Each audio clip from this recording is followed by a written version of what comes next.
Thanks for the company and welcome to News 3 at 5 o'clock. I'm Barbara Ciara. And I'm Pari Cruz in for Kurt Williams, who's out on assignment. We're starting this hour with the deadly fighting between the Israeli Defense Forces and Hamas militants. At least 11 Americans have now been confirmed dead. Israeli military officials say they're conducting widespread strikes against Hamas targets. This in response to a deadly and unprecedented attack by Hamas militants on civilian targets in several Israeli cities over the weekend.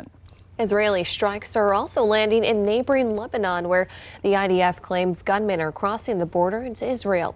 Now, many civilians, including Americans, have been taken hostage by Hamas.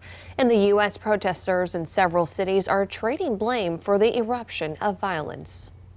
Many of us have been saying that the Palestinians are going to rise up. They're not going to, and you cannot expect them to sit on their hands. The fact that we're still even arguing Jewish existence in 2023 is pretty shocking to me. I pray for, civilians on both sides. Civilian casualties, I mean, their lives are valued just as much. So far, hundreds of people have been killed on both sides of the conflict. The U.S. military is now positioning ships to help provide support in Israel if needed. News 3's reporter Coulter Ansett is getting reaction tonight from both sides, including from a Hampton Roads woman with family in Israel. The fighting is drawing strong reactions here in Virginia. An event is planned to show support for Israel, while one Palestinian tells me he wants to see what he calls a just peace. It was a very, very tumultuous few hours. That's how Nofar Trim describes the initial attack on Israel by Hamas on Saturday. She is the manager of Israel Education and Engagement for the United Jewish Federation of Tidewater, located in Virginia Beach, and has family living in Israel. We have never seen anything like this. We all seek peace, but at the same time, we must seek a just peace. Jonathan Kutab is a Palestinian attorney and a human rights activist based in Northern Virginia. He says he does not want to see fighting, but rather Palestinians and Israelis living together in peace and with respect for each other. I'd like to see the Palestinian prisoners released.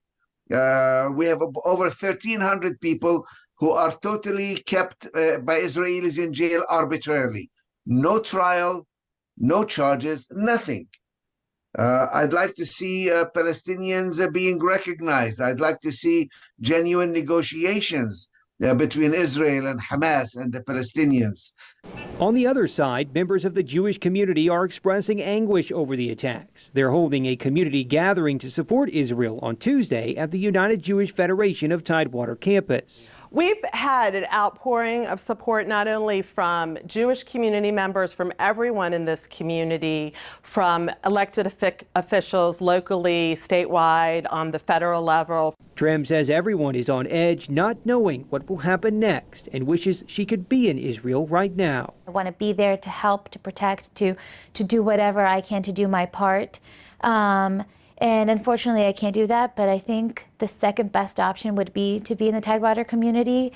I have never felt more surrounded by people that are so supportive. But there is certainly an opportunity now for people to look again at Gaza, to look again at the Palestinian situation.